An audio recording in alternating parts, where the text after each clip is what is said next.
up. But first, breaking news this morning, the Padres locking up Jackson Merrill, young star center fielder, 9 years, $135 million. It could escalate to as much as 10 years, $204 million. Merrill, by the way, was my #1 center fielder in my top 10 right now and my Rookie of the Year pick last year. He is that good, and this is how you do it. Let's do a little digging in. Jackson Merrill is only in his age 22 season. He comes off a stellar rookie year. Think about this. He's 21 years old, breaks with the big club, wasn't expected, on a star-studded team, played 156 games, hit .292, slugged .500 in San Diego. And watching him play, he's smooth. He's smooth at the plate. He's smooth in the field. It might seem a little scouty, but again, his biomechanics are excellent. He gets good jumps. He makes good routes. His actions make sense everywhere. And then the results. Take a look at this season. Weighted runs created plus, again, 156 games. Weighted runs created plus, 100 is league average. He's at 130. After that, again, the 130, second only to Aaron Judge in hitting last year among center fielders. Fielding, he's a converted shortstop. He did not play center field in the minors, and yet he was a +10 in FRV. That's fielding run value. That's the StatCast defensive metric. That's a serious number.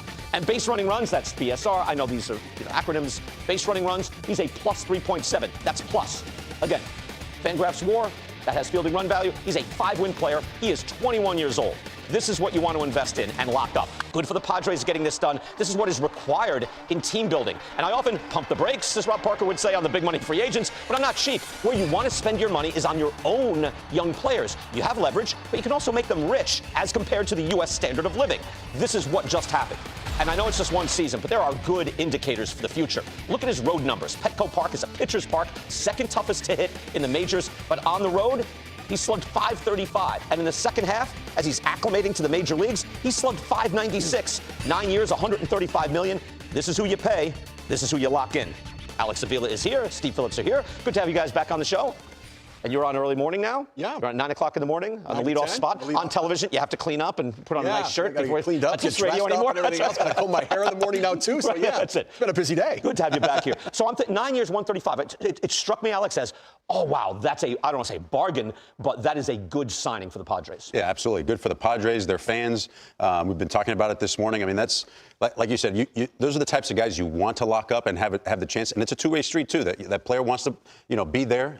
So that's how those negotiations have to go down. When you look at Jackson Merrill, everything there you were talking about with the metrics, but just from the eye test, too, when you're watching him from, that scout's perspective, everything there is very advanced. That swing, the balance in the box, his athletic ability going from shortstop to center field, and right off the bat, where a lot of guys have struggles, he ends up becoming elite in that position with that athletic ability that he has, and his instincts, his reads, all that stuff. Right. Plus the postseason, or plus how he played down the stretch, kind of that clutch gene you saw it firsthand. So I think everything you saw with Jackson Merrill last year gave the Padres an immense amount of confidence to be able, okay, this is a guy that we want to try to do that with and approach, doing a long-term deal with. I'm glad you threw that in because, we look at, on this show especially, we look at a lot of the metrics, but that's what I said. He's smooth. There's something that makes sense, right? You used balance, instincts. Everything seems to make sense with this kid. You watch the highlights of him, and he has this unique ability. He has slowed the game down. For young players, sometimes the game goes really fast. His swing, his takes, his base running, his jumps in the outfield always looks like he's kind of in slow motion, but yet he's one of the faster players on the field all the time. It just everything is easy. He's not max effort in anything that he does, which is what ultimately I think will play out over a long period of time. To your point, Alex, about his clutch, high leverage situations last year, 2024, a rookie, .614 slugging percentage. We saw him come up with so many big RBIs for the Padres down the stretch. And the thing about this, he's become a star on a team of stars. Yeah. Tatis and Machado and Bogarts and those guys. This kid is a name mentioned now as one of the Padres, where he was just an extra guy kind of, filling in and taking over a spot, trying to see what he can do. It's a great story. And for me, I've had to change the way I look at him. I kept diminishing him, minimizing him a little bit. We had him in the top 25 players, I think, in the top 100 rankings. And I thought, I like him a lot. But I think we're caught up in the story from moving the shortstop to the outfield. But I tell you, the more I watch him, the more he grows on me. There's no sophomore jinx. Power speed combination, great defender, great base runner. He can do it all. I actually, when we were always doing segments on who's going to be the Rookie of the Year, who's going to be the MVP, and I had Paul Skeens. And then at the end of the year, I was like, no. I went back, 156 games played. You don't have to worry about center field for a single day. If you're Mike Schultz, if you're A.J. Preller, he's out there and performing this way, forget it. Also, we do top 10 right now where we bifurcate by position. And in center field, I had him, Alex, #1. Like Julio Rodriguez was the Shredder's #1. Michael Harris is coming off a bad year. Mike Trout has since moved over. But even everyone else has got some sort of issue on this list because it shows you have to field this position or you move out. I put Merrill over Julio Rodriguez. You? Well, you weighed that 1 year that he had last year and the way he performed down the stretch more than the Shredder did, obviously taking into account, kind of track record previous seasons. But I agree with you there. I mean, the way he performed, I'd almost like, not to discredit like those other guys and what they've done in previous seasons, but the way he's kind of put himself on the map as a total complete player on defense in a premier position and what he can do and impact offensively, I'd put him right up there too. And like how you said before, on the Padres, we have a team full of guys on long-term deals, star players like that. It almost like once he was inserted in the lineup and given that opportunity to play, he was the one that kind of really gelled that lineup and gets them going. The Padres have commitment as well. Take a look at the money. There's a lot of money going out. And we use the AAV because this is what will be used on the competitive balance tax. So the AAVs actually are like almost manageable. However, look to the right, that right-hand column. So Manny Machado's getting 31.8. Through 2033, Bogart's 2033, Tatis 2030. This is the future. It's like the space age we're looking at. Merrill's now 2034. I'd like 25, the year 25. Odyssey, like 2020. Right. So, those are long-term aircraft carrier commitments. What do you make of that? They are. And I think that when you're going to make a commitment like that, it's about the player and predictability of performance. And for Merrill, I think you can go there now. He's a good player. But it's also predictability of character. He's got the money now, got security now. What's he going to be moving forward? Will he keep showing up? Will he keep performing, keep playing? Will he keep being a guy who cares more about winning than about the money? And I think that's all safe to say with that. And they've got a lot of guys that they're paying that are professionals that you don't have to worry about it. They're going to give you their best going out there on the field. The difference is a lot of that money is for guys in their 30s. This is for a kid in his 20s. Right. It's a big difference. Let's talk Phillies baseball. Off to a nice little start. Front Office Insight presented by Sage. We welcome in the Phillies Vice President and General Manager, Preston Mattingly. Preston, it's Brian Kenny. Great to have you back on the show. Thank you so much for coming on. Thanks, Brian. Good to be on. Good to be back here. So Zach Wheeler goes today. We talked about our top 10 right now show. The Shredder, our proprietary metrics, had him #1 in the game. I am interested. You guys signed him to an extension before last year. It was age 35, 36, and 37 that you're getting him for. What gives you the confidence to do that? I think getting to be around Zach on a daily basis, we see the way he prepares, the way he trains, and obviously the stuff has held throughout his career. It is older for a pitcher. Have things changed with the technology, with the preparation, with maximizing performance?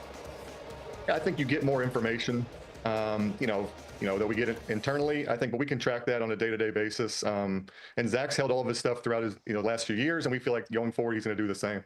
Your biggest move in the offseason was trading for Jesus Luzardo. He struck out 11 in his first start. He debuted a new slider. What did you see? There was a bit of a track record there, but not an enormous track record. So what did you see in Luzardo? Yeah, I think Jesus is always a guy that we had a ton of interest in. The biggest thing for Jesus was keeping him on the field. And we have a lot of confidence in our medical staff and our training staff, performance staff to help him do that. And I think if he's out there, I think the stuff's going to speak for itself. And it's just another weapon to give Caleb Cotham and our pitching group. If he's debuting a new pitch, whether you call it a slider, a sweep, or whatever it is that him doing that on his own? Is that you bringing that to him? How does that work? I think it's a combination of both, right? You have stuff internally, information that we can help bring to him. Caleb and his pitching group work on it with our performance staff and our R&I group, and then we kind of combine it into one and we take it to the player and then kind of put it on the field. Kyle Schwarber has been so important to your club since you guys signed him up, killing it already this year, slugging .880. He's a free agent after this season. What happens there? Yeah, we've kind of, as an organization, we don't discuss contracts in season publicly, but Kyle's a big part of our team. Obviously, what he's done for us the last few years, continues to be a staple in the middle of our order in our clubhouse, and we're really happy with the way he started off. It's nice when it works out, right? I remember at the time the deal was like, I wonder, 4-year deal, given his track record. There's a lot of things there, but then he's been hurt a lot. This has worked out beautifully. Yeah, it's been worked out really well for us. It's a combination, obviously, of on-base skills, a guy that's quality at bat, and then the power he brings to the lineup. I'm still torn on him leading off. I like him leading off, actually. There's different things there other than just the on-base and obviously the lack of speed, but that he can ambush, he works, counts, all those things. Where are you on that? Yeah, I think we've toyed with a few different things. We've had with Trey leading off first lefties. Obviously, he's a little bit banged up, but and then Kyle's been in the leadoff spot as well. I think the one thing it does do to opposing pitchers, it strikes a fear, from pitch one. I mean, you have to be, locate the ball where you want it and get into spots, because if not, obviously Kyle can hit the ball out of the ballpark. JT Realmuto, also contract year, still valuable, diminished somewhat, 34. How do you extend that window? Is he going to be catching fewer games? How does that work? I think we're still, JT's a guy that loves to, obviously, if you think we've let him, he'd catch 162, but we're trying to manage him to keep him fresh throughout the year and hopefully into the postseason. And I think JT's value, I know you mentioned diminished, and we don't see it that way. We think like he brings a lot of value, not only with his triple slash and the performance, but also in the clubhouse, and then the way he handles our pitching staff's been tremendous. Andrew Painter, 2 years gone from Tommy John. What's his timeline to come back? Yeah, he threw in the fall league, last year. He's healthy. He was with us in spring training on the major league side. We're managing his innings. He's down in extended spring training pitching now. I think, as Dave's kind of said, he said July-ish. I think the one positive thing we have going for us is we have a really quality major league pitching staff. And we have other guys than AAA right now. So I think Andy obviously is going to have to go out and pitch well like we think he will. But I think, we'll look for him in the summer to be a part of, to be in the mix to come up if he's throwing the ball well. Okay. All right. Preston, torpedo bats. It's the big thing of the week. We saw Alec Boehm have some version of it the other day. Where are you on that? Yeah, I think it's like obviously it's been very public. And I think a lot of guys have been using these in the offseason. A lot of our guys try them in the offseason. They have them now. Look, I think if hitting is so hard, pitching's gotten the stuff has gotten so good. So if it gives the hitters a little bit of advantage, obviously being a former position player myself, I don't mind helping the position players out a little bit. Yeah, I think it's good for the game. I think it's good for offense, a little bit of a jump, and kind of part of the evolution of the game. Do your guys go out and get that model bat, or are you doing it with your analytics team to build bats with specific specifications for them? We do a lot of bat testing, but I think this specific model, guys go out and get. I know that the bat company provides it to them, so they'll get them on their own. Can you imagine your dad with the torpedo bat? Can you imagine that from the left side doing that? Can you imagine that? Help a little bit of his power numbers. I think games change, but 35 homers was a lot back in the day, Preston. Let me tell you, it was a lot of home runs back then. Yeah, no question. Say, how disciplined was I? Did not bring up your father until the very end of the interview. All right, I'd like a little credit for that. I'm impressed. There you go. We're big fans of your dad, Preston. Great to have you back on the show again. Congrats on the early success, and we'll see you down the road.